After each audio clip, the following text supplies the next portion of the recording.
I bear witness that there is but one God. Welcome to the Black Agenda here on the Street 919 FM. I am Brother David Muhammad, and I'm going to be in studio with you up to 9 o'clock this morning. And in a short while from now, I will open up the telephone lines and take your calls on 342-0081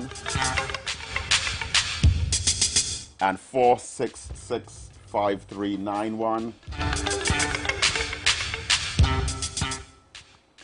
You can send WhatsApp messages directly to me on 332-0214, and you could log on to the social media pages of the Street 919 FM and follow what's happening in studio. So, beloved family, another week in Trinidad and Tobago, and we are grateful to Almighty God Allah for allowing us to see another day on this blessed day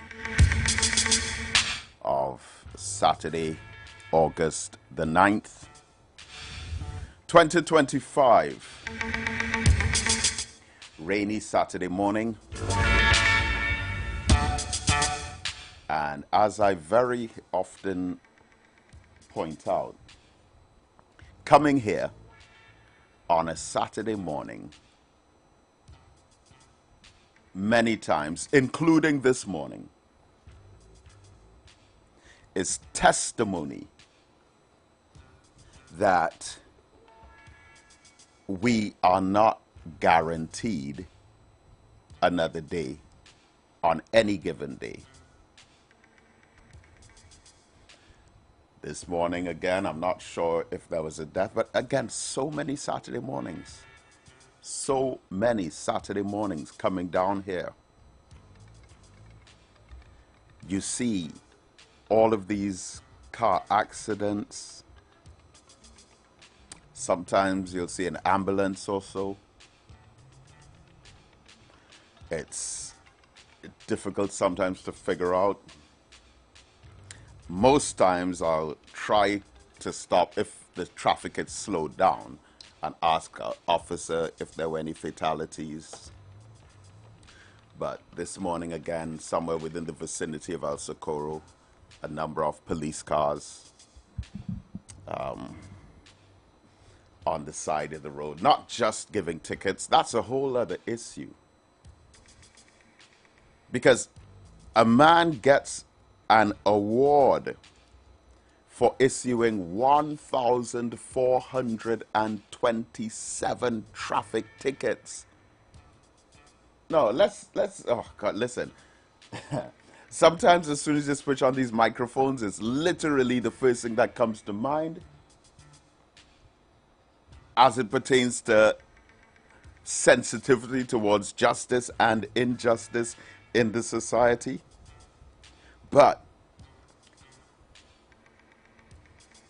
a police officer is given an award for issuing 1,427 traffic tickets. I would imagine on average of around $2,000 each within a 6-month period, which is an average of just around 9 tickets every single day, including weekends and public holidays. And he probably did not give tickets every single day, which would take up the average of the days that he did give tickets. How does the protective services of the state see this as a worthy scenario within which someone can be rewarded, to be given an incentive? In other words, he is being told what you did was good and we need you to do more of it, and we need other officers who have not done as much to do just as much or to rival or compete with you in giving out all these tickets. Now, over 1,000 tickets in 6 months, $2,000 each on average, and most of them going to poor people. Poor people who are already looking for that same $2,000 to pay bills, buy food, and send their children to school. Now you're taking them further back down the ladder of a desperate upward financial struggle that many people in this society are losing on a daily basis. And you set them back almost a full month's salary for someone who is struggling in a desperate financial situation. Now, I'm asking you because it is the protective services, national security agencies, our beloved police force that are being encouraged to do this, and at the same time are being encouraged to fight against crime. My simple question is, does operating like that in any way, or can functioning like that in any way whatsoever not contribute to crime? You see, sometimes officials in public office give off this impression that they are completely out of touch and delinked, disconnected from what life is like for the average poor person. One, we tend to have this very arrogant, haughty, middle class, upper class attitude, looking down on the poor, blaming them for their poverty, rather than blaming systems of oppression that continue to put a foot on the neck of the masses through economic exploitation of their labor. It's as if we're completely blind to the fact that you can aggravate and provoke some members of the public into considering or contemplating criminal action. And that story about police rewarding officers for giving out tickets like that, it kind of sends a message of, well, this society right now is us versus them. It's the kind of story that would anger so many poor people and send a message, we are coming after you, rather than we're all in this together. And beloved, we are creating problems for ourselves.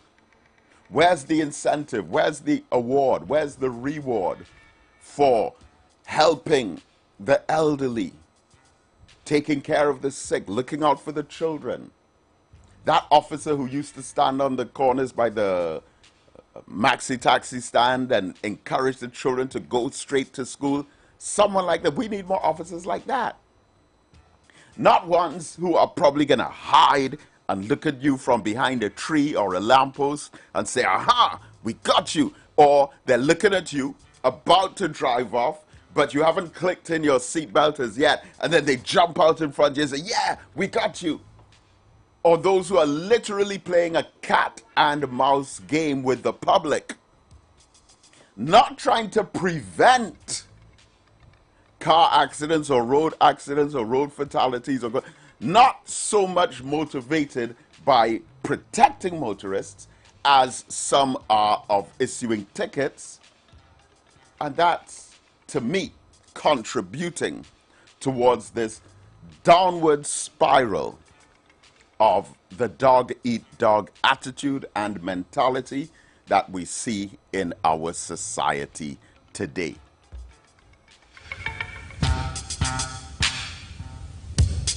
I know personally, I know a barber who got like 3 tickets, which came up to some abstract figure, something like $4,500. And you know, when you listen, and I really wish someone could collect proper data on this, right? Because what you have in many cases, and it would be good for someone or even the state themselves to engage in some kind of qualitative research to get some insight into the nature of the issuing of many of these tickets. And I think they will find that some of them are actually issued in the midst of an argument between an officer and a citizen or civilian, or the giving of an attitude. You know, you'll be surprised how many law enforcement officials we have in this society whom, if they feel you disrespected them by asking them something like, "You're stupid or what?" or "Why are you wicked?" so something like that. They say, "Aha, I wicked, right? I stupid. Here, take this ticket." You know, there's too much of that. There's too much of that.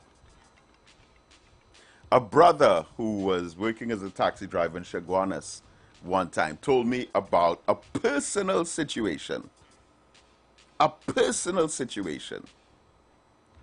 between him and an officer who gave him a ticket and actually told him, "If I see you again, I'm going to give you another one." Wait, see you again? Or if I'm driving without a seatbelt again, or if I don't have my license again, or if I don't have insurance, but if you see me again? We have to have a much closer relationship with law enforcement. The us and them messaging is not helping. Drawing this dividing line between the protective services and the public. And sad thing about it is we have so many great, not just good, but great officers on the force who are so committed to helping make things better for everyone. Those officers I salute. All right, so beloved family, I'm going to open up the phone lines. But first I want to tell you about a very special event, very special presentation we're having tomorrow. Tomorrow at the Kwame Ture Center, 11 a.m., I am delivering a presentation that is so crucial, so critically important. It is entitled Black People and Money. Black people and money. It is a concept that we really should be having a conversation on every few days or so. But we're going to talk about jobs, employment, entrepreneurship, systems of economic development, the pooling of resources, how poor communities can become rich, and how those with great potential have stayed poor, and why. Listen, beloved, I'm specially inviting you out tomorrow, Sunday morning, 11 o'clock at the Kwame Ture Center, Black People and Money. As I say, bring family, bring friends, bring loved ones, if you really love them. All right. Okay, so we're going to the phone lines, 3420081 and 4665391. The first caller sometimes might have to go through a little test trial. Right. Caller, are you there? Caller? Hold on. Caller, can you hear me? Hello.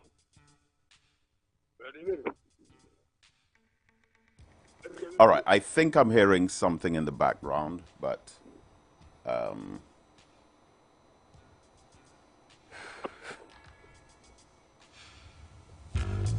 Yes. Assalamu alaikum, Brother David. right. What went wrong there? I heard my voice, but I didn't hear you. Brother David, Yes, sir. I want to say something. Yeah. And I hope I don't care who don't agree with me. But you know what is sad, Brother David? It hurt me to hear rather, a black man in front of a mic on the radio and allowing a racist to come on the program and try to destroy your character. Oh, Lord. Here, it hurt me. I tried to get in there, but when they just take your number and when they realize that you're not a clown, they don't take your call. I heard this racist saying negative things about you, saying that you are preaching race and this sort of thing. On the and you know, what hurt me is that the brother sit down there and allow this man to carry on and not cut him off until you can't say that about Brother David. Brother David is a man who has been working for years. Brother David, since I bring in my children since you was on Nelson Street of the tire shop. I've been following you. I don't agree with 100% of what you say. You understand? But I believe 90%. You understand that what you say, you're struggling. It's like so-called Michael Kwame Toure. You understand? It's like all the black men and them who have been struggling for years and years and years to educate our people, to bring a consciousness within them. And you sit down in front of a mic and I try to get in, but I had three calls. But when I realized it's my call, it didn't take it, and then you say, sorry, I missed the call and took somebody else. Just out of curiosity, right? I mean, not that I'm very interested. Was that this radio station by chance? This radio station on the morning program. This radio station on the morning program. And there was a lady that here last week.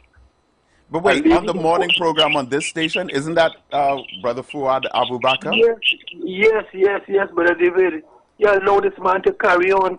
You understand, saying the negative things, and then I get about 2 calls after call, you understand, and try to say, well, no, you can't say that about Brother David, you understand? Or you can say about Brother David for years, you have been in this struggle, you learn, you are educated, but you meet all kinds of people all over the world, traveling to educate our people, to bring consciousness into our people, and that you are loving, and the man is a racist. You can listen to them, you could tell who they are, you understand, by what they say, where they come from. And they do it a lot on this program, There's a lady last week. She had nothing good to say about African people. Nothing. And the other one who always calling the blackest man in Trinidad, referring to the former Prime Minister. They have nothing. Everything they say is negative. And while they are saying negative, this government is seen about their people, This government is seen about the people. When this government came into power the last time, under the same Prime Minister, they give land for the landless. They give it in Twin City down there. Orange Grove, they had a program called Land Freelance. They give them land. They come back again. Hussein, Saddam Hussein said they're going to give the land to the Indians and then they carry the land. They're giving them land. There are over 20-something thousand black people out of our bread. And you're not addressing that at all. But you are allowing a racist to come and say these things. You think any other race in this country would have said and allowed this government to fire over 30,000 people in this country and say nothing? You sit down there and allow a racist. But if they have filled him a soul, you understand? Look at the work that you have done down there for the and the center.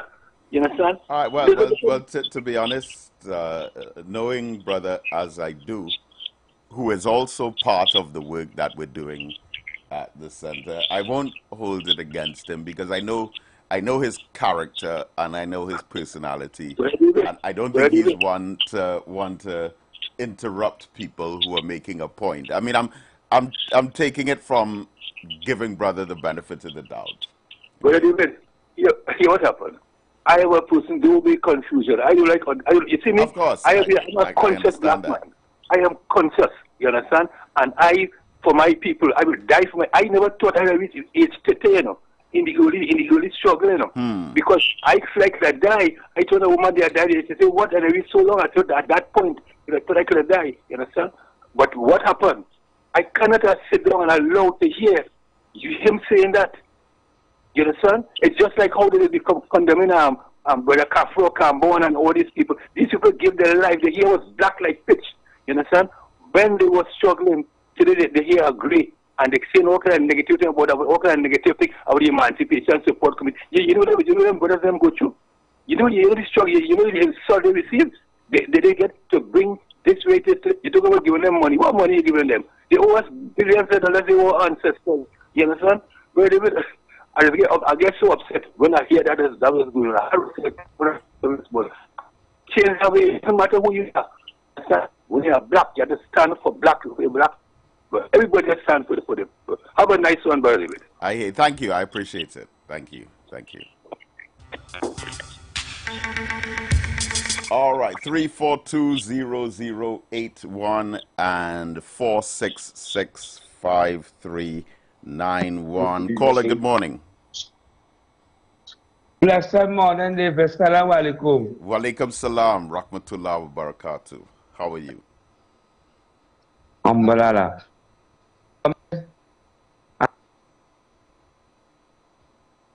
Caller? Yeah, David, right. You hear me now? Yes. I know you're not calling. They're trying to attack one of your brother. No.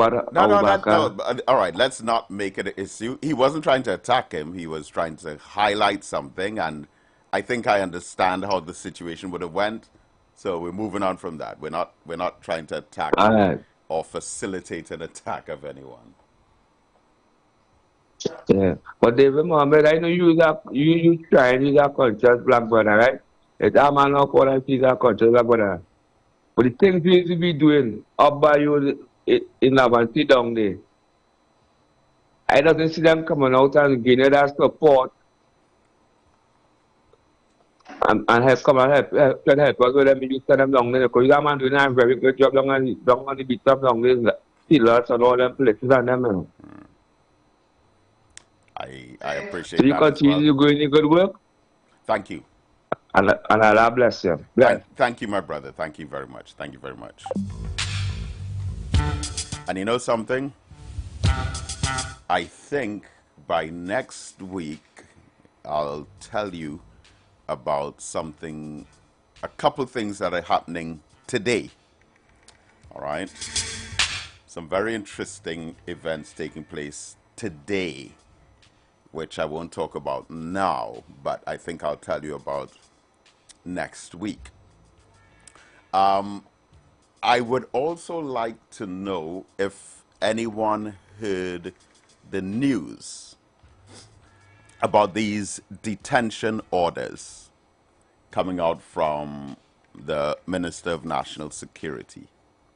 Has anyone heard them? Because I just heard literally the tail end of a story. I'm going to try to find out a bit more about it before I comment on it, but it was with the effect of, and I think it was breaking news. I might be wrong. It could have come out yesterday, but I don't think so. I think I would have heard about it if it did.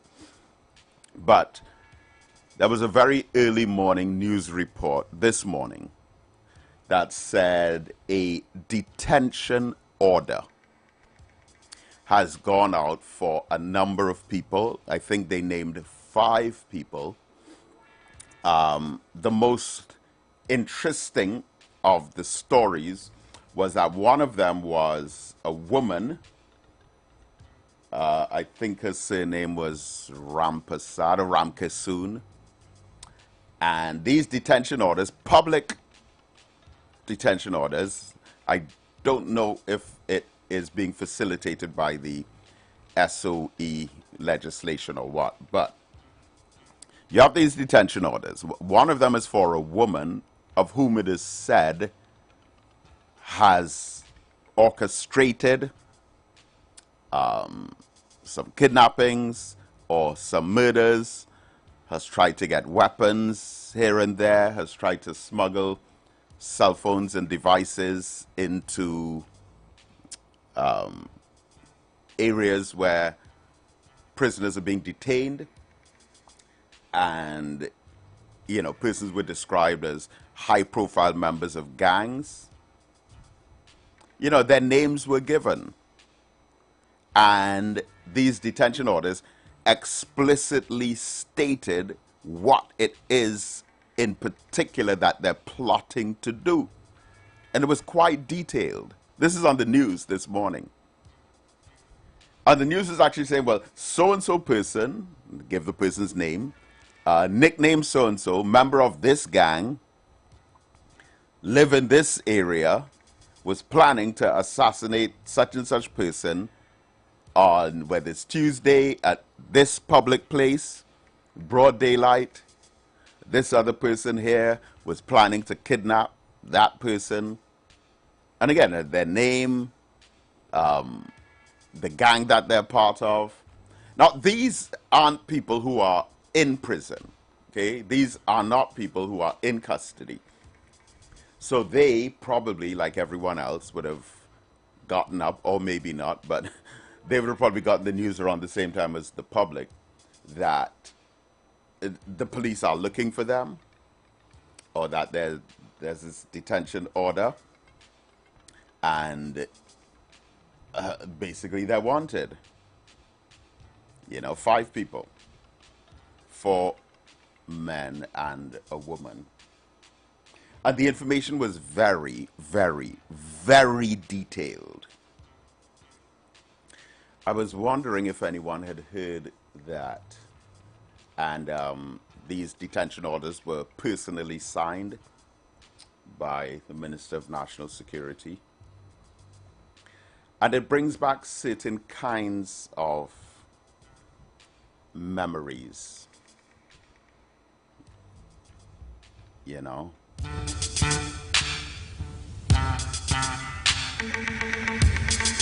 Someone needs to compile a report. I keep saying someone needs to do this, someone needs to that. I know there are probably people out there saying, well, Brother David, you do it.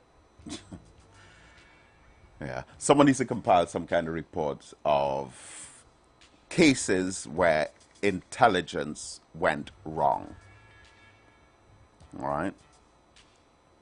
Where information would have been given and it went wrong, or decisions were taken based on information received.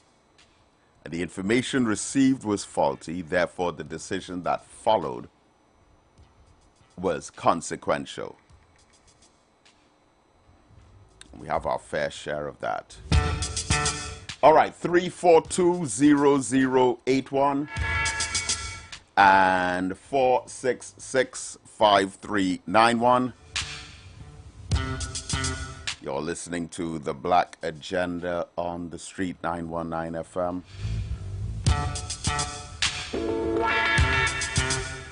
On this August the 9th.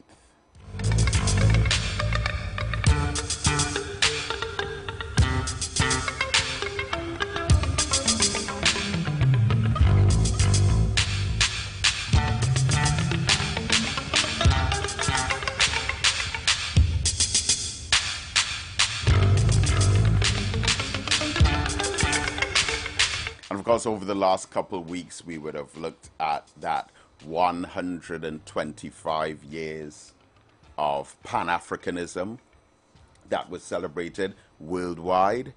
And of course, the main point that we were making was that this is particularly special to Trinidad and Tobago,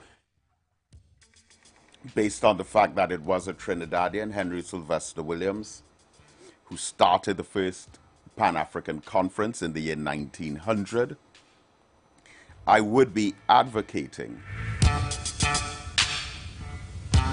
that the state, in one way or another, honor Henry Sylvester Williams. Yesterday, I delivered the feature address for the WASA Emancipation event, which was at their headquarters in St. Joseph. I've been doing it every year for quite a while now, including during the pandemic. where during the pandemic, I was asked to do video presentations for some agencies, which I would have uploaded to YouTube and they would have played throughout the different branches. And then, of course, from 2022, we would have come back out in the open. But yesterday, the WASA Emancipation event was so huge.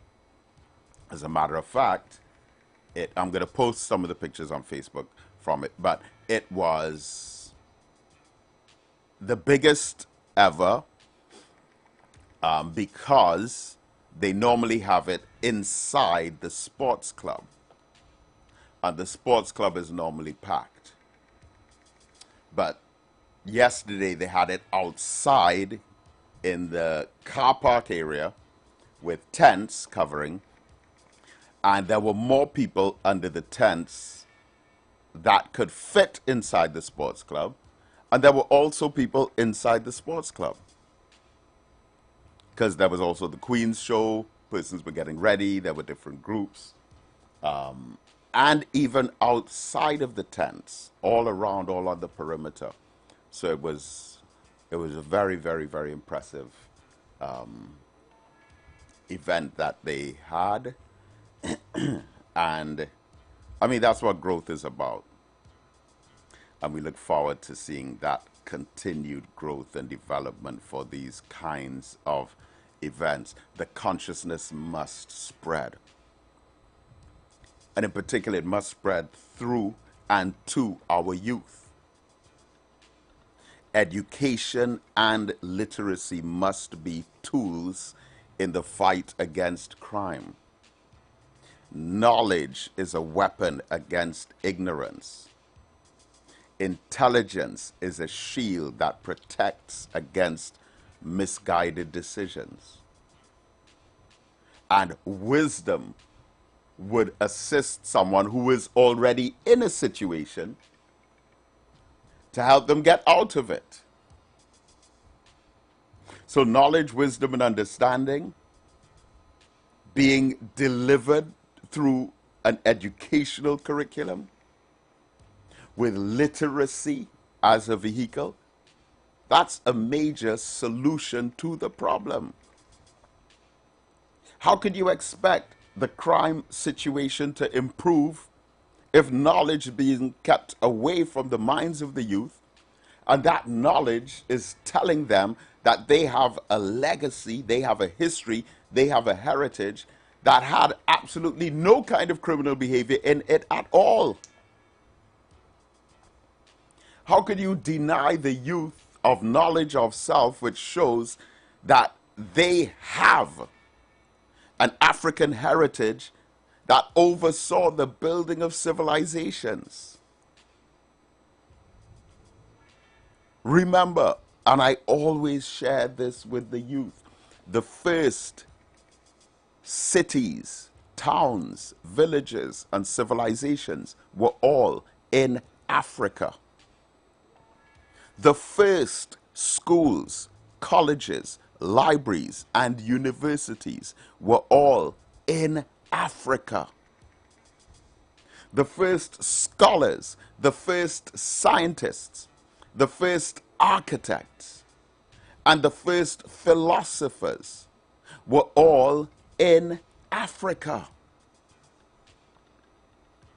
In Africa, they wrote the alphabet, the number system, invented science, mathematics, geometry, algebra, arithmetic, physics, chemistry, biology. All of it came out of Africa. So now we have, in 2025, African children, African youth, African teenagers who somehow have become convinced that it's part of their culture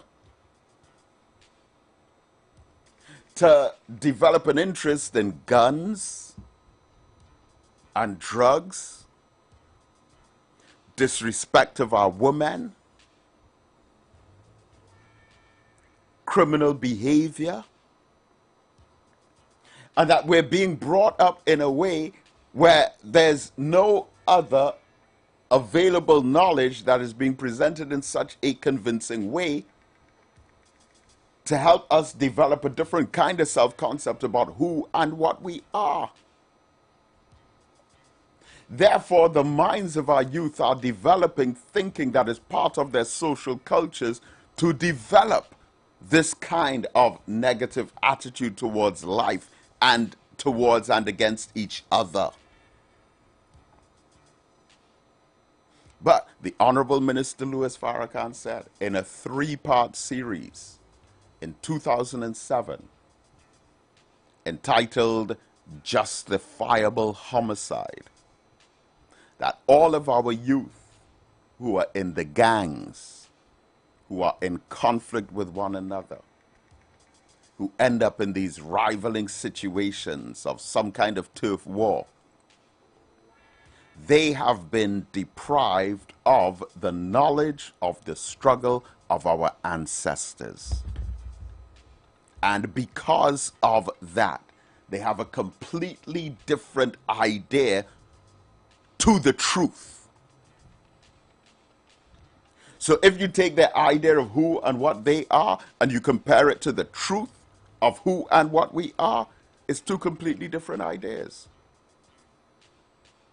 But on the other hand, there is not one single Jewish child who does not know the horrors of the Holocaust. Not even one Jewish child that has not learned in detail the atrocities that they went through, and at the same time, while learning about the struggles of what their people went through, they are also being drilled with a sense of responsibility that it is their job to ensure that when they come to maturity and become young adults and embark on a career or a profession or occupation, it's their responsibility to ensure that that never happens to them again. But we are going through these motions. And there are some who are still of the view where if you teach our youth about the struggle of our ancestors, that it's teaching them racism. It's scary that we live in a society with people who think like that. And some of those people who think like that will be making decisions for us. That's terrible, beloved. And not only does every Jewish child know about the struggles and horrors of those who went before them, but they're also part of a system where we are learning their struggles too. We are made to study, and we're tested on their history. And we are made to say that their oppressors were the most evil people who ever lived. So whether you're Jewish or not, you part of the education system, you are made to bear testimony that Hitler was the most evil man who ever lived. Might be. I don't know. Might not be. But I do know another man who was either almost as wicked as, just as wicked as, or even more wicked than. And I'm talking about a man named King Leopold II of Belgium. King Leopold II of Belgium killed more Africans than Hitler killed Jews. But King Leopold II is a hero in history. In Belgium, there are statues honoring him. You're not going to find a statue of Hitler anywhere anywhere in the world in a public place. Nowhere. I can guarantee you that. Doesn't matter what country, what region, what part of the earth, nowhere on this planet will you find a statue of Hitler in a public place. And even if there was, in some tiny, remote, distant island out there in the middle of the Pacific Ocean, the largest ocean, even if there was a statue of Hitler somewhere on planet Earth, they would have found it, they would have charged whoever put it up or whoever's maintaining it with crimes or hate crimes or international crimes, and they would have taken it down. But there King Leopold stands in Belgium. And Leopold of Belgium killed more Africans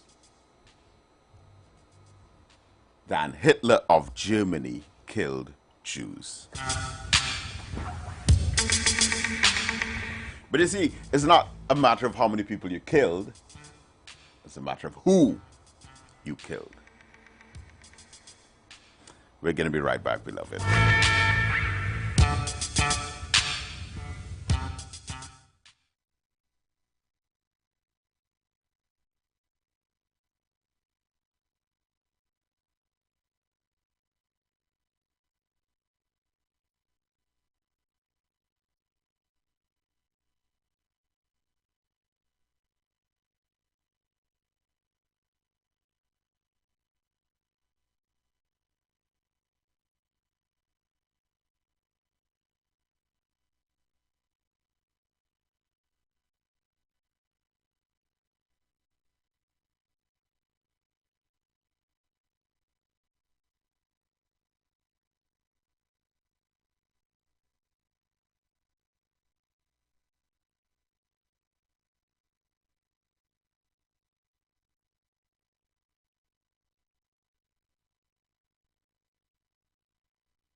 Brotherhood is required. Brotherhood is demanded. Brotherhood is obligatory.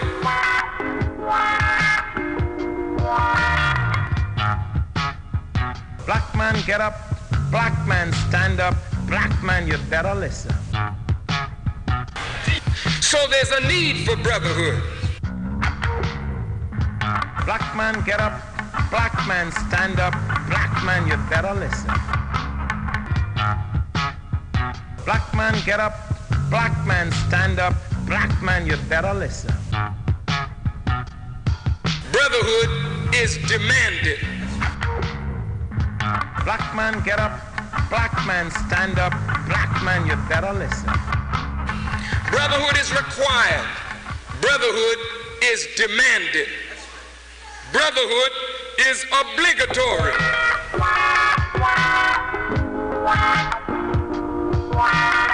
Brotherhood is essential, it is urgent, and it is compulsory.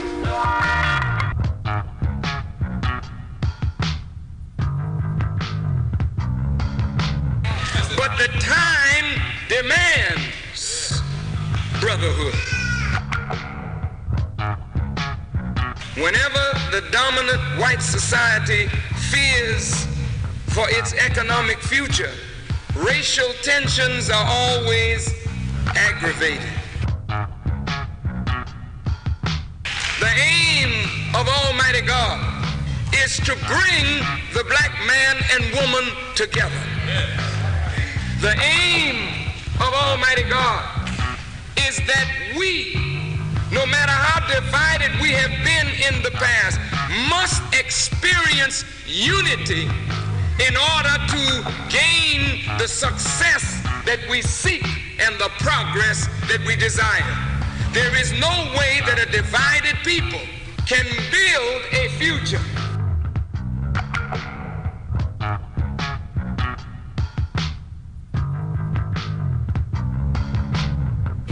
Brotherhood is required. Brotherhood is demanded.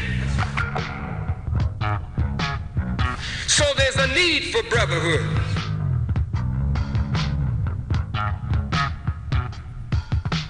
But if you walk the earth proud and arrogant, you never learn your lesson because you think you already know. And how in the hell could you know and be in the shape that we're in?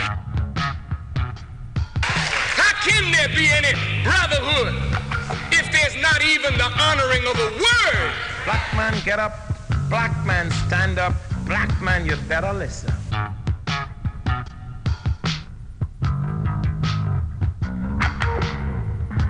Black man get up, black man stand up, black man you better listen. Black man get up, black man stand up, black man you better listen. But the Quran and the Bible bear witness that the heavens and the earth were created with truth. Black man stand up, black man you better listen. Brotherhood is required.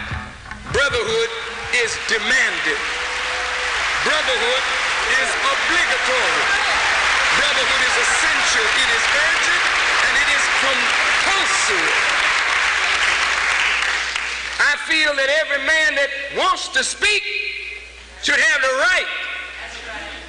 And if you think you know it better, get on up and get on and do the job.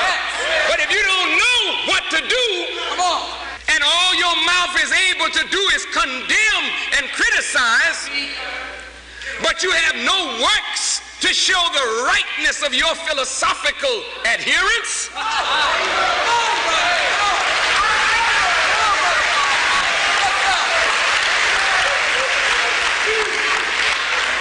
then maybe you should rethink your position. What is your real name? Malcolm X. Is that your legal name? As far as I'm concerned, it's my legal name. Have you been to court to establish the I didn't have to go to court to be called Murphy or Jones or Smith. Excuse me for answering you this way. That's if all right. a Chinese person were to say his name was Patrick Murphy, you would look at him like he's insane, because Murphy is an Irish name, a European name, or the name that has a Caucasian or white background. And a yellow person, Chinese is a yellow man, and he has nothing to do or no connection whatsoever with the name Murphy. And if it doesn't look proper for a person who is yellow or Chinese to be walking around named Murphy or Jones or Johnson or Bunch or Powell, I think it would be just as improper for a black person or the so-called Negro in this country, as we're taught by the Honorable Elijah Muhammad, to walk around with these names. And therefore he teaches us that during slavery, the same slave master who owned us put his last name on us to denote that we were his property. So that when you see a Negro today who's named Johnson, if you go back in his history, you'll find that he was once his grandfather, or one of his forefathers was owned by a white man who was named Johnson. His name is Bunch. His grandfather was owned by a white man that was named Bunch. Would you mind telling me what your father's last name was? My father didn't know his last name. My father got his last name from his grandfather, and his grandfather got it from his grandfather, who got it from the slave master.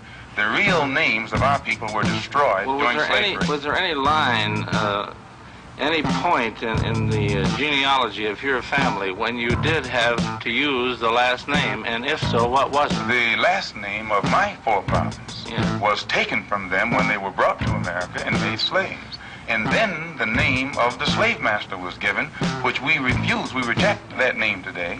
You mean you won't even tell me what your father's supposed last name was or gifted last name was? I never acknowledge it whatsoever.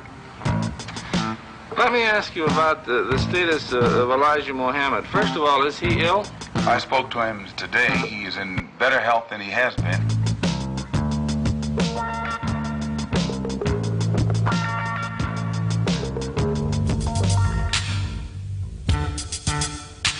Welcome back and welcome to the second hour of the Black Agenda here on the Street 919 FM. We're going up to 9 o'clock and we will continue to take your calls on 342-0081 and 466-5391. Remember, you can send the WhatsApp messages to 332-0214, and you can follow us on the social media pages of the Street 919 FM. And reminding you about a very special presentation I will be doing tomorrow morning at the Kwame Ture Center from 11 o'clock. It is entitled Black People and Money. And there's a lot of social science involved in that conversation.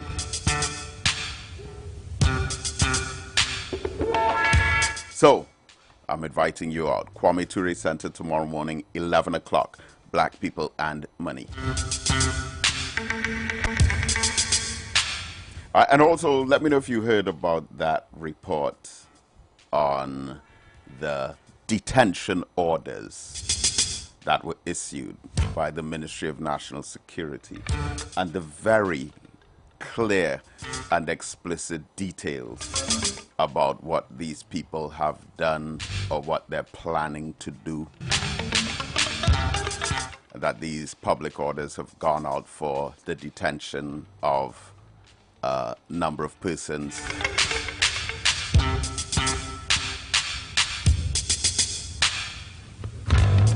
And how do you feel in general about the current state of emergency and your perception of it achieving its objectives, if at all?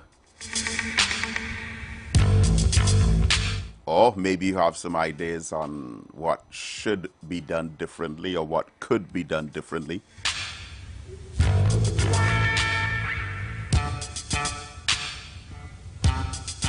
And maybe you can bear witness that there are some structures within the society that don't appear to be changing at all.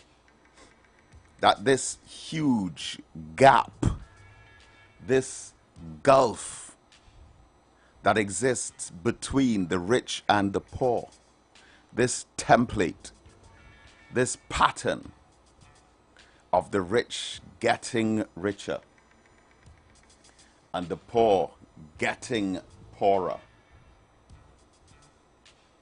and the frustration levels increasing,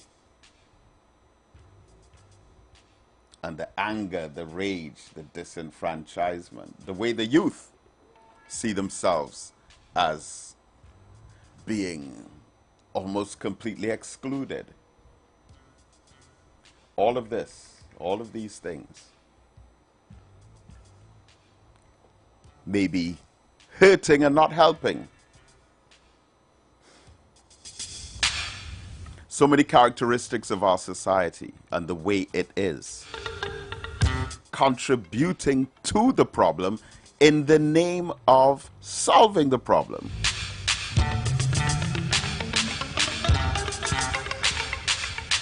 And I always remember those two scriptures from the Bible. The book of Proverbs chapter 29 verse 18, where it says, where there is no vision, the people will perish. And then Luke chapter 6 verse 39, which said, when the blind lead the blind, both of them fall in the ditch. And we are perishing in the ditch. Caller, good morning. Good morning, sir. Good morning. Yes, good morning. Now, the youth, right, we are thinking about the youth. Yes. But look how the youth have to start their life. They cannot depend on you. They cannot depend on me. They cannot depend on a man who has his business. When the white man leaves this country, nobody had nothing. They work hard. The youth have to make up their mind to work hard and do 2 and 3 work and don't watch what the next one doing and you want to do that too. Don't watch what the next one eating and you want to eat that too. You have to watch what you could do and how you could help yourself and your family.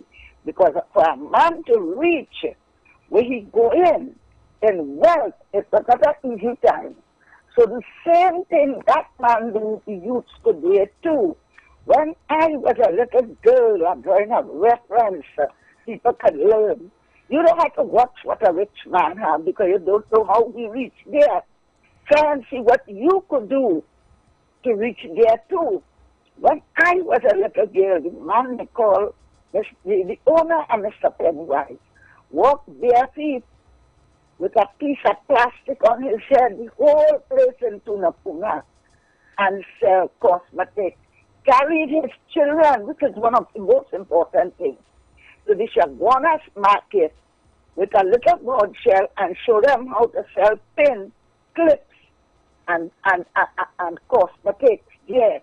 How much they used to make, how much he planted kitchen gardens, and show them if there was in every party and fest, and there was in everything like some of my family does, and some of the other youths there, they could reach no way. Everything in the jump, from chutney singing to calypso, plenty of the Indian youths and African youths, where would you reach? And then when you want to go, it's only buy food. You don't want to sacrifice to eat anything, to have what you have. So the rich man know how he reach there. The one who have must to try to see, to start from the ground to reach where that man reach. Don't watch what he have. Try and see what the young one could do. Don't try to say, okay, let me do something fast to go to jail. Because when I passed in Golden Grove Road and I watched those buildings, I didn't see it marked nothing like food place or anything. It marked jail. And jail is for who? Jailers. So when you pass them, they don't even watch by day. Then they try to see, to go to deprive a man will catch hell and have to go and do wrong things to reach there. Try and do the right thing. Try and watch yourself and do the right thing. Start from nothing. Try to sacrifice to eat and drink to wear. With that one going, you don't have to go. And you will reach the same place that the rich man reached. And when you have, you don't say, okay, let me give the children all what they want. No, let me see what I can do again for them. Thank you very much for your time. I hear you, my beloved sister. Thank you for that. And I don't think anyone would disagree with what you've said. But there is a but, though.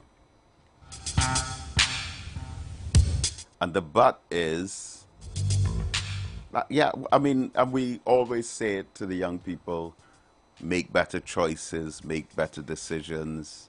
Don't look at what someone else has. Think about getting your own, work hard, sacrifice, etc. That's what we have been saying. My concern here at this point is what the message is that they have been receiving. That's the thing about communication.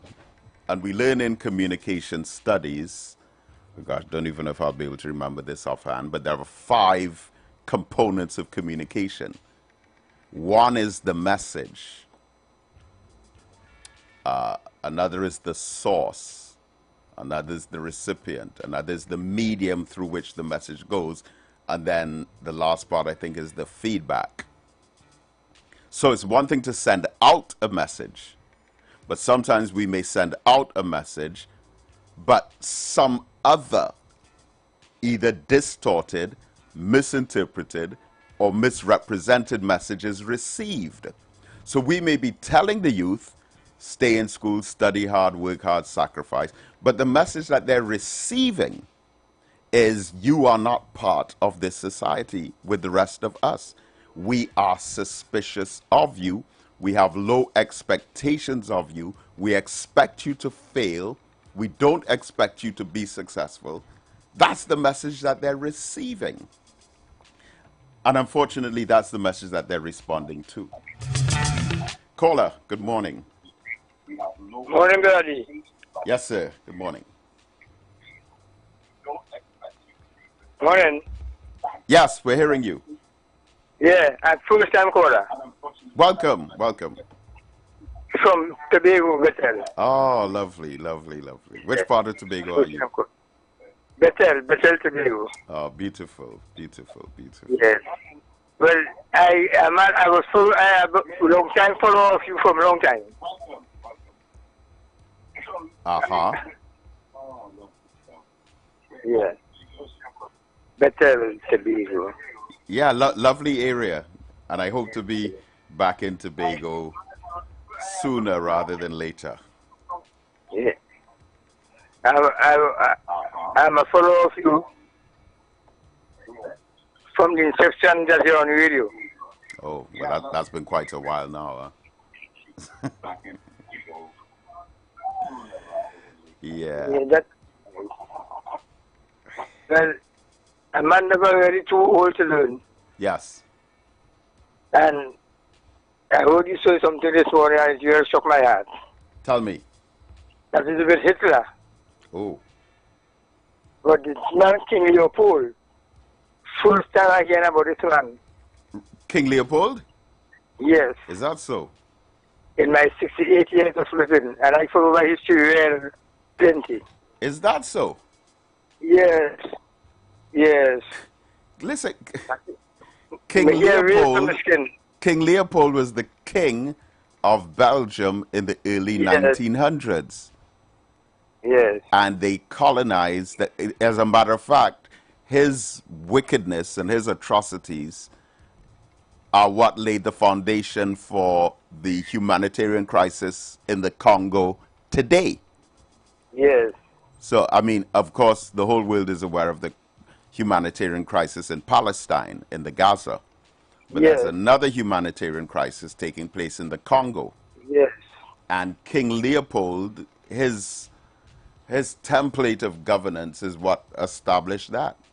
And not only that, he actually owned the country. Mm-hmm. Because the Congo was not a colony of Belgium. The Congo was the personal property of King Leopold II. The country belonged to him. In the same way that a racist white man by the name of Ian Smith owned a parcel of land in South Africa that was the size of Zimbabwe. He owned a part of a country that was the size of another country. But King Leopold, yeah, he owned the Congo for part of that period. And similar to Christopher Columbus used to cut off the hands of children in the Dominican Republic who didn't collect enough gold dust. And King Leopold II used to cut off the hands of African children who didn't collect enough rubber. You see, you have to put everything in context. This is around the time when the automobile industry was taking off. And they couldn't get rubber. They weren't getting rubber in Europe. So in Europe, they were mass producing all the cars. And people were paying a lot of money for cars. But the rubber for the tires was coming from Africa, from the Congo. And he colonized the area. He took control of all the mines. And he had children collecting rubber, and he'll cut off their hands on both sides and killed. They say he killed as much as 15 million Africans. And the thing is, the whole conversation about the current humanitarian crisis, you still hear about this today, all right? So you have investors from Europe and America who go to places like Botswana and Namibia, and they will pay children to go and get raw gold, and they'll give them like $5, $10, you know, $3, $7 to actually collect gold. This is how rich Africa is. And you go, you pay these children, you know, single dollars, $5, $10, to get gold, to get diamonds, to get, you know, and it's a kind of exploitation that the world trade systems support. You know, and it's really horrific. Brother David. Thank you for this knowledge. Yes, my brother. Yes, and I hope to be over there soon, inshallah, as I mentioned. Blessings to you and all of Tobago. Into you, brother. All right, my brother. Thank you. And the thing is, King Leopold was like, beloved. King Leopold, he wasn't... Okay, so Hitler was literally 1 in a million. King Leopold was one of many like him. He wasn't just one evil man. There were several evil men like him, including, arguably, members of the British royal family. I mean, look at 1952, when King George died and Queen Elizabeth, or Princess Elizabeth, became the Queen of England. Went on to, I think she was the longest reigning monarch in history of Europe or something like that, 70 years. She just died the other day. She was the Queen of England for 70 years. But when she became the Queen, she was in Kenya in 1952 when her father died. So she ascended to the throne in 1952 while she was in Kenya. And in Kenya, where the British had colonized, they were fighting against the Mau Mau. Now, the Mau Mau resistance was a group of African freedom fighters who were trying to stop the British stealing of African land. And the British military would capture them and torture them. Killed hundreds of them. These are people fighting to protect their own land. And the British military captured and tortured many of them, and among them was President Obama's grandfather. Interestingly, the history says that President Obama's grandfather was not a member of the Mau Mau, But he had like colleagues or associates or family members who were members of the Mau Mau, and they were torturing anybody that they could. You were guilty by association. So not only were the British tracking down the members of the Mau Mau, but if they knew you had a family member in the Mau Mau, or relative or friend, they will detain you and torture you. This is the Queen of England we're talking about.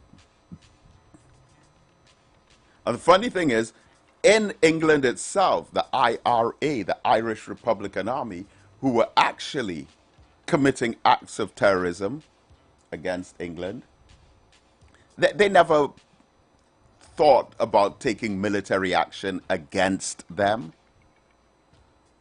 And now they're integrated into the society.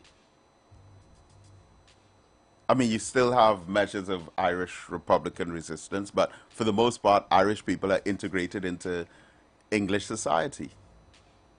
Because they never gave up on them. Say, these are our people too. Yes, they're fighting against us. Yes, they're committing acts of terror against us. Yes, they're trying to assassinate our politicians. Yes, they are trying to plant bombs in different agencies and so on, but they are our people. We are not giving up on them. And within a generation or two, the Irish Republican Army and that ideology has become embraced by English society. And so there is no more Irish terrorism in England. Look at how they dealt with the problem. Now, if they had set up again an us versus them approach, where everyone who is on the other side, arrest them based on suspicion, torture them, even the ones who are not involved, still treat them as if they're guilty, you might have still had the problem today. Now, I'm not saying that there was no profiling, because there were. And you have different cases, especially in criminology studies, of groups of Irishmen who were arrested, wrongfully accused, wrongfully charged with acts of terrorism. But for the most part, the community was integrated into the society because the entire community was never excluded in the way that we might be excluding our youth. See, it's a huge difference, beloved. All right, 3420081 and 4665391. We're going up to 9 o'clock here on the street, 919 FM. And I would imagine that on the news this evening, we would hear a lot more about these detention orders that are going out. And is it a new approach in general? Now, we would have seen in the media these letters that were written by some of the persons who were detained, openly declaring, openly stating that we are not interested in killing anyone. There's no plot to assassinate any members of or any officials in society. You know, putting this open blanket denial out there to have it on record, because there's this other view that when they want to get you, they fabricate a story. Listen, we've seen so many cases of this. So many cases of this. They want to get you, they move you to some secret location where no one can see. And then, next thing you know, you read in the news, he tried to run. Or he was in possession of a gun, so we shot him. Meanwhile, that person was sleeping in their bed. Caller, good morning. Good morning, Brother Mom. Greetings. Brother Mohammed, isn't it the same thing that was claimed in 2011 when Ms. Bissessa then claimed that it had people wanting to kill her and Annan Ramlogan and all this one? And I'll be back to the same old trick. But quietly you're moving behind as the same thing with Section 34. You're trying to force Mr. West to drop the case against Annan Ramlogan. You're trying to get Jack Warner off going away. I mean, Mr. Warner is that age, he will soon pass out anyhow. You know, but what you're doing, you're trying to correct all your corruption. Although recently the court made some of the people from the live sport paid how much money, millions of dollars basically from the board. But all of these things are basically but you know, all of a sudden they have all these things, and then and it's a contradicting setting. Ms. Bissessa is looking to promote selling guns, but at the same time the police is saying that they try to get guns off the streets, and it's a contradicting setting. You trying deception and tactics, but at the same point in time, Brother Mohammed, Ms. Bissessa, like Donald Trump, doesn't realize that the world has developed and there are plenty of organizations to counterattack all their moves, just as Donald Trump is finding out, and she will soon find out what is end up happening. Because there are organizations, all people has to start doing is basically writing to the International Criminal Court and ask them to look at what you can call what is the form of understanding of genocides and different sorts, and get the information, and basically the organization that are set up will start coming in. And it all as simple. The International Criminal Court, they can ask the International Criminal Court for warrants, and then basically anytime any one of the ministers or any one of them step out to the commission and think they get arrested in different countries, like what happened to Netanyahu in Israel. Right. But you know, Brother Mohammed, you know, Netanyahu, it should be added to the list of people with genocide. And, right. I haven't right now look at something here. Look at something here, right? This is a fact, what I'm about to say. Now, we all know from looking at the news and so on that all these countries are supporting Israel. But it is a fact. Benjamin Netanyahu, he could visit America, okay? He could go to America now if he wishes. But the law is, if Benjamin Netanyahu lands in England, he must be arrested by the government for war crimes. As much as they're supporting him, as much as they're still giving him weapons and meeting with, if he lands at Heathrow Airport or Gatwick Airport or any part of England, the government must arrest him because he has been found guilty of war crimes by the International Criminal Court. And while America is not a signatory to the court, so he could go to America, he could move there but England is a signatory to the International Criminal Court. But therefore, if he goes there today, they have to arrest him. But they're sweeping that under the rug. And they also the laws that they tried against their own citizens for protesting and supporting. Right. Do you know that a member of the Israeli Knesset, which is like their parliament, was speaking? This happened within the last week. A member of the parliament was speaking in Israel, and he, in describing the situation of what the Israeli government is doing to the Palestinian people, he used the term genocide. He said, okay, well, this genocide that is going on against the Palestinians, they physically removed him.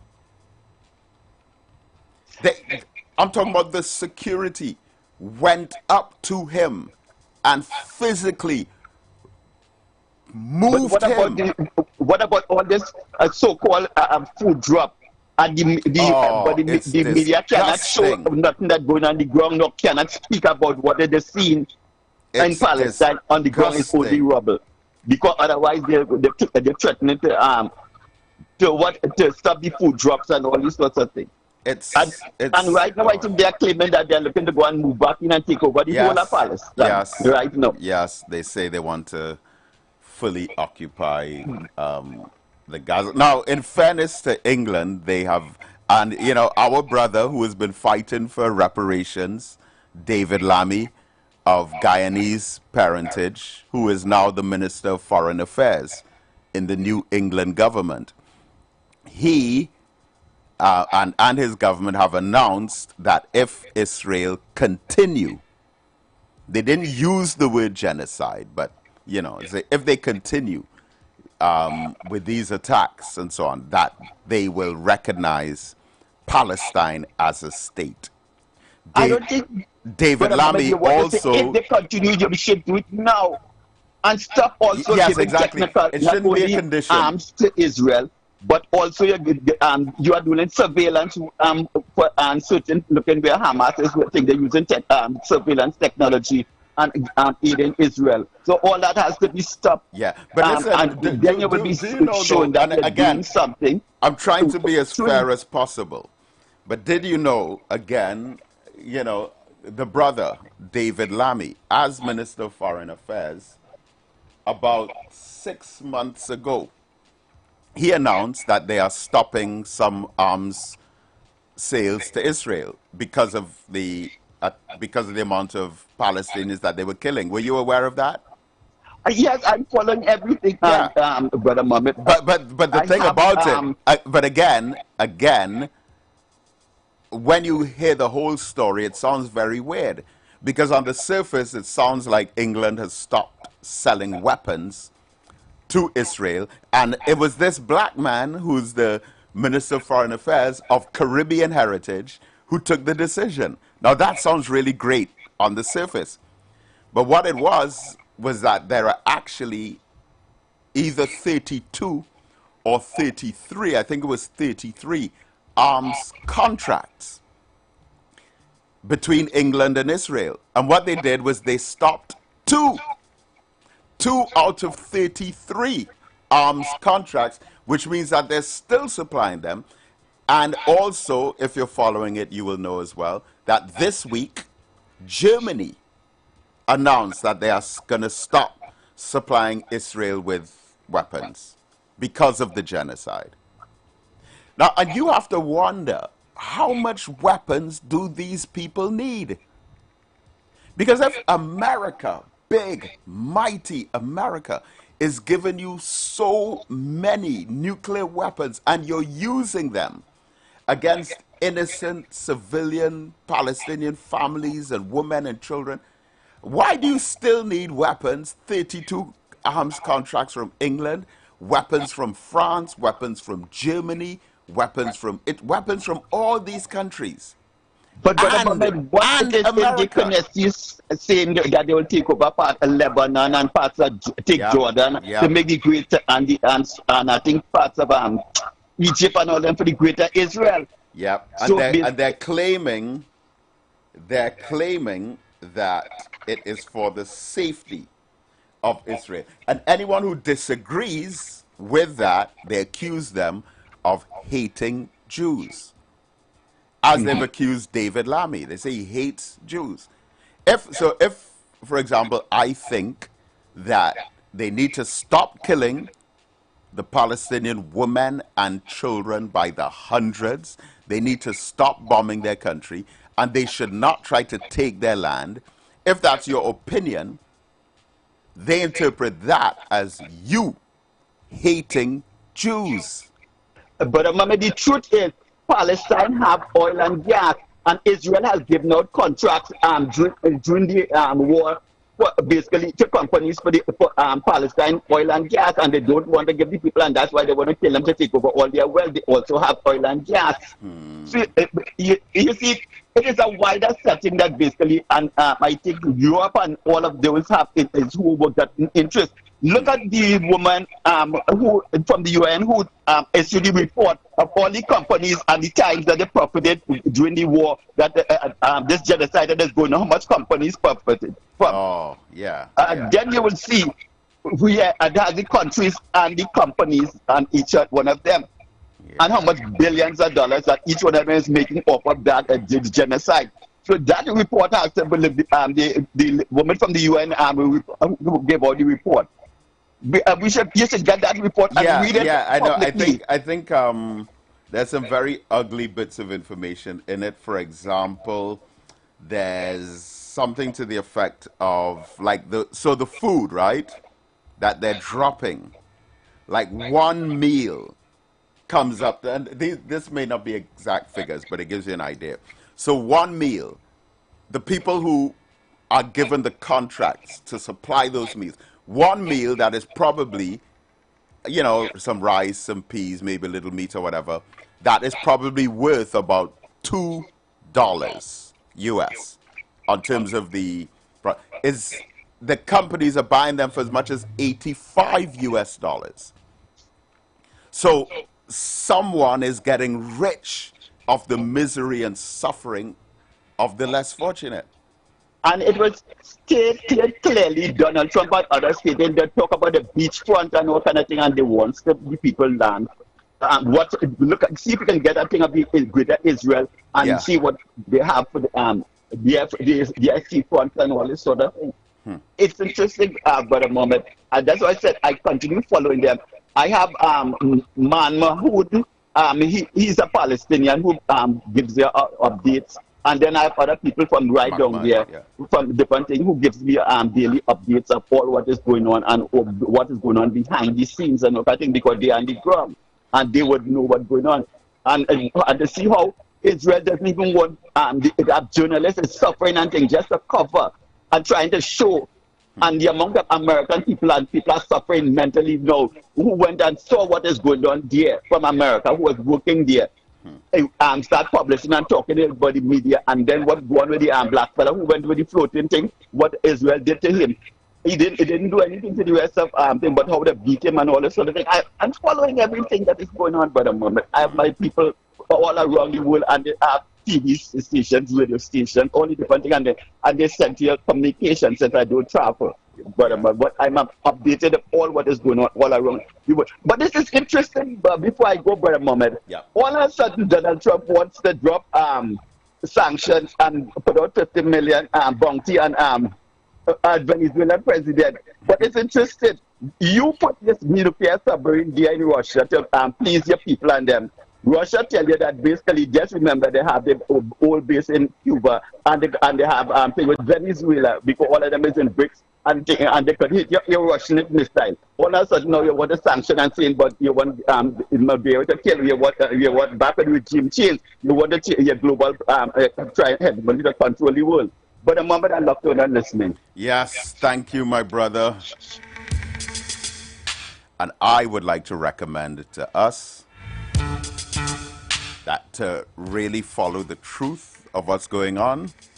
First of all, read the Final Call newspaper. The Final Call newspaper, it's online, just Google it, and you will see the raw truth of what's happening without the censorship and making sure that certain words aren't used. And also, so the Final Call newspaper online and Al Jazeera television station. All right, so on Flow, Al Jazeera is channel 250.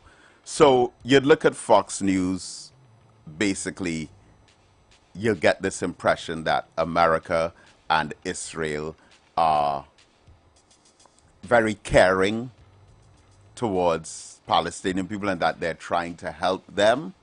You look at CNN and MSNBC, you'll get a more balanced view. But there's still censorship there on terms of some of the language that they use. You're more likely to get a more balanced view on the BBC But the BBC have been under very heavy scrutiny recently because the BBC, again, they would have ran some documentaries from Palestine and again were called anti-Semitic and hating Jews. But number one, Al Jazeera. Look at the same reports, same stories on Al Jazeera. Caller, good morning. Good morning, Dr. David Mohammed. Good morning, sir. Yes, assalamu alaikum. Walaikum salam. Good morning, Trinidad and Tobago. I'm just jumping in this morning. It's so surprising, or even so funny, to witness. I mean, after a lot of people who read the Bible and so forth, because when I read certain history of the Bible and which see which Abraham came from Europe, the Chaldees, his father was more or less, I call that place Assyria. So people don't even study Assyria to recognize where all this whole story really pilgrimage from when they end up in Samaria, and the Samaritan people couldn't take on that. Where Cyrus, I think Cyrus II, will help them because Assyria was really in their trouble. And then see where they are today, calling themselves Jews and Israel. It marvels me. And to see what they're doing, saying they would own the whole coast of that Canaan land, I call it Canaan land. You call them Phoenicians. And it's a lot of history that people just don't know and to recognize where they are right now. With England, not even so much, like more or less, England is Saxons. The people and America may be real quicker to be them because America people come out from Hitler Jews, them where they helping Kuwait and Ukraine.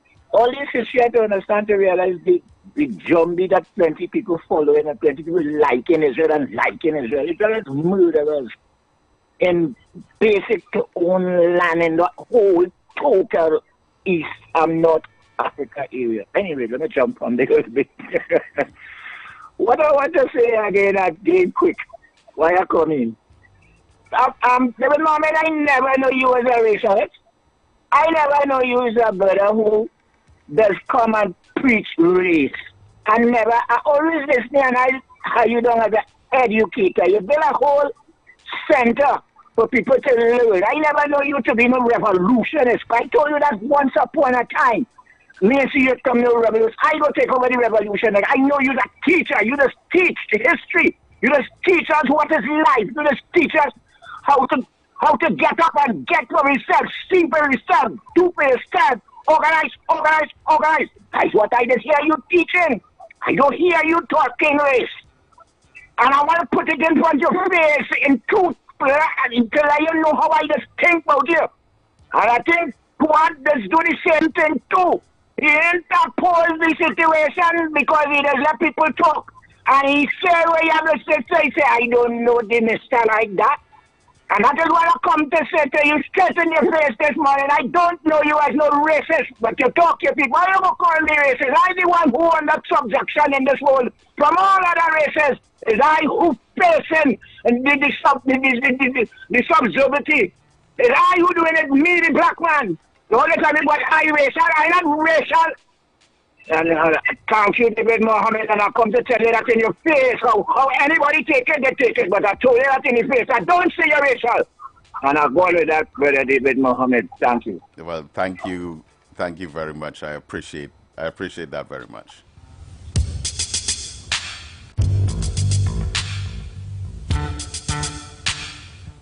All right, we might have time. 3420081 and 4665391. Just on the international scene again. So it was confirmed yesterday as well that President Trump will be meeting with President Putin of Russia in person, and the meeting will take place in Alaska, of all places.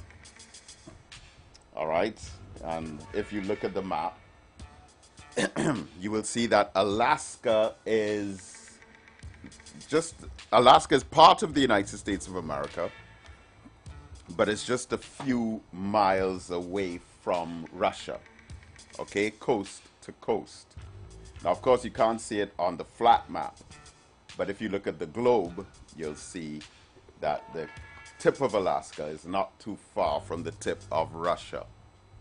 So, Donald Trump and President Putin will be meeting in Alaska this week, and they'll be discussing issues of war and other things. I can imagine what the security would be like for that meeting. It would really be something else. So, this is where I close up shop for today. So remember, tomorrow at the Kwame Ture Center, 11 o'clock in the morning, Black people and money, an extraordinarily important topic.